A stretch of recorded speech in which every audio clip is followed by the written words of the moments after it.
Ok, voilà, nous sommes venus surprendre la jeune dame, celle-là même qui habille Claire Bailly, celle-là qui habille Arthur Esawé, celle même qui habille Marshmello, la styliste des stars.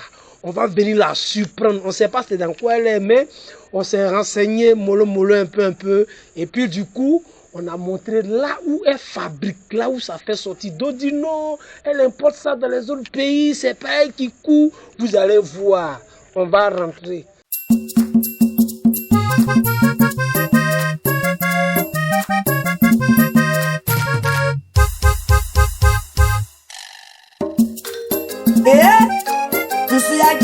Maman est mal à Thérèse nous salé.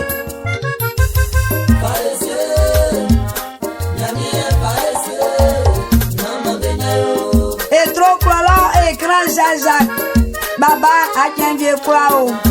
Maman Dani, ba Fabrice ko Virginia. Joseph Famisier. Gloria bien Famisier. Adia Loloa au Famisier. Ya jo Famisier. Nya, maman benyano. Prends-moi dans tes bras. Jésus, prends-moi dans tes bras. Gardez-moi aux yeux contre mes ennemis.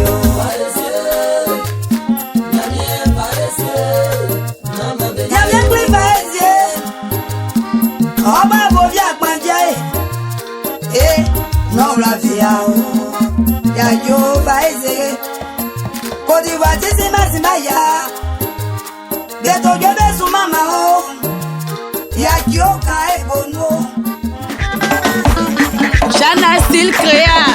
Mini a blaungi wa make un coin.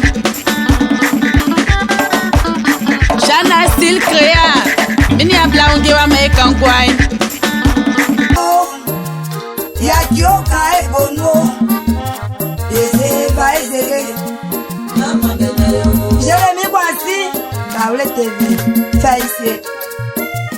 Si la comme ça va, monsieur Oléoé. Pour que manou m'en les baille. Qu'on voit la caille. Jésus, Faïsé. Comme ça va, brise Faïsé.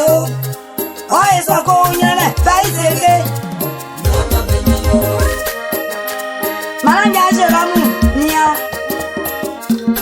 Pourquoi ma son maman? Zamwa suye, beja sobe kusra sonyo. C'est ça bien on la tremble sous bois. Beja sobe sa giju ma voix. Jésus va essayer. Luku bakaza, fait ici.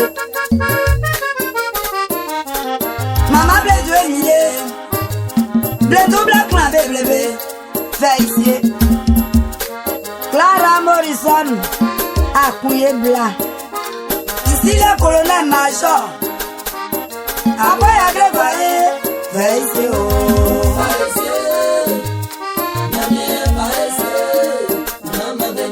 d'autres soignons. Tout bagage voit ma son pang. Bien mon béwa c'est quoi? Bien mon bétia ça quoi? Maternité l'onia ou lien au loyo. Blasia contre ou lien. Golimi alors ça est au d'enfant. Faïsé. Tout quoi qui faut me baisser. Oh et sobe ou nyane, va baisser. Oh et sobe ou sabie les masiga tomare. Sabie les masiga di malio. Niaka aïe kalma soni. Ya la fois me uno miae. Oh et sobe ou nyane.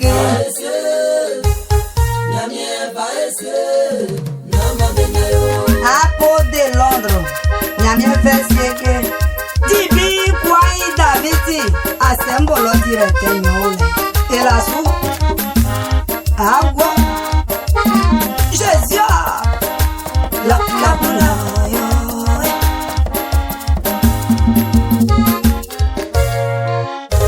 je dis non la vie y'a la fois mon baba, y'a la fois mon baba aussi. Jésus va baisser. Atié ça ouais mais on voit nous. Voit nous dans les vols là-bas. Arrange Dimitri, voit y'a du waouh.